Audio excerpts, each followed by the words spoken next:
శ్రీకాకుళం జిల్లా టెక్కల్లోని దువ్వాడ ఇంటి వద్ద మళ్లీ ఉద్రిక్త పరిస్థితులు నెలకొన్నాయి. శ్రీని ఇంట్లోకి వెళ్లేందుకు ఆయన భార్య వాణి, కుమార్తె హైందవి ప్రయత్నించారు. అయితే పోలీసులు లోనికి వెళ్లనివ్వలేదు. దాంతో ఆమె అక్కడే గేటు బయట కూర్చొని నిరసన తెలుపుతున్నారు.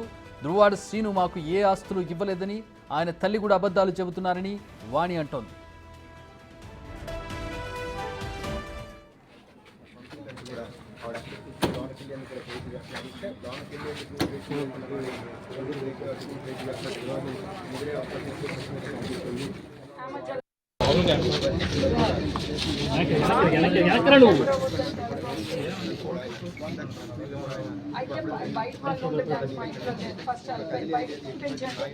బయటికి పంపించండి.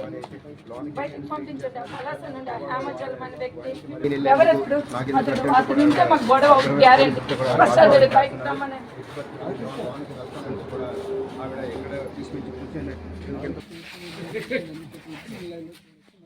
మేమంటే తాక్కుని అంటే మేమంటే క్యాడర్ చెప్పు తీసుకొడతారులేండి. వీళ్ళకి వీళ్ళ అమ్మకి క్యాడర్ చెప్పు తీసుకొడతారు. వీళ్ళకి క్యాడర్ మీద మాట్లాడింది కదా వీళ్ళమ్మ, మేము మందులు తాక్కుని ఇరగొట్టుకుని ఏ క్యాడర్ పేర్లు చెప్పమనండి. మేము ఎవరితో మందులు తాకాము ఎవరితోనే ఆ క్యాడర్ జుత్తు పట్టుకొని ఏడుస్తారు వీళ్ళందరికి కలిపి. ఒళ్ళు మర్చిపోయి ఎలా బిహేవ్ చేయాలో తెలియని వ్యక్తులు ఇలాంటి మతం ఎక్కిపోయి జగనన్నకి ఇదే చెప్తున్నాను. ఇంత నీచంగా ఇలాంటి వ్యక్తులకి దయచేసి పార్టీ నుండి సస్పెండ్ చేయాలని కోరుకుంటున్నాను. పార్టీ పరువు తీస్తున్నారు వీళ్ళు. మేమంటే తాక్కుని అంటే మేమంటే క్యాడర్ చెప్పు తీసుకొడతారు.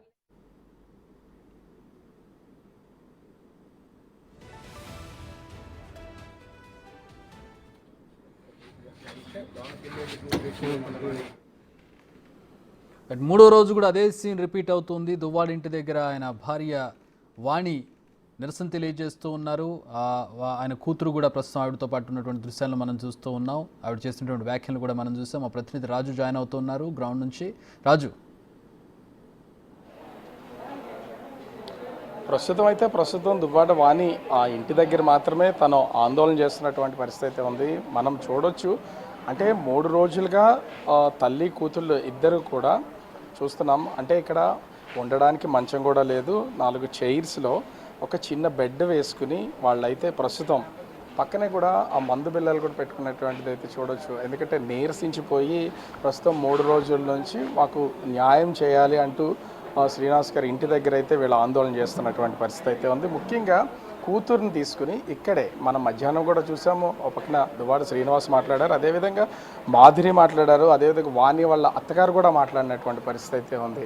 అంటే వాణి గారు ముఖ్యంగా చూస్తే అసలు మీ అత్తగారు కూడా మీకు అసలు ఆమె మాకొద్దు, ఏ సంబంధం లేని వ్యక్తి అని చెప్తున్నారండి. అసలు అంటే దానికి కూడా సమాధానం చెప్పడానికి మీ దగ్గర ఏం లేదా? అసలు మా దగ్గర ఏం లేదు. అలాంటి వ్యక్తుల కోసం సమాధానం చెప్పడానికి మా దగ్గర ఏం లేదు.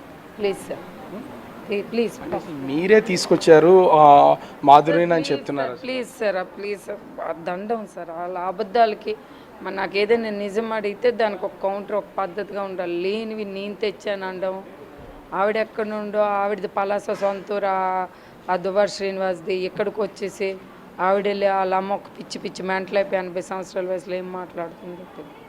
నా కొడుకు ఆస్తులన్నీ రాసి ఇచ్చేసినా కూడా వదలట్లేదని చెప్తుంది మీ అత్తగారు. ఉన్నాయి సార్, దరిద్రం. ఏంటి ఇచ్చింది? ఏం ఆస్తులు? 1 సెంటు భూమి ఇచ్చింది ఆవిడ కొడుక్కి, మనవలకి.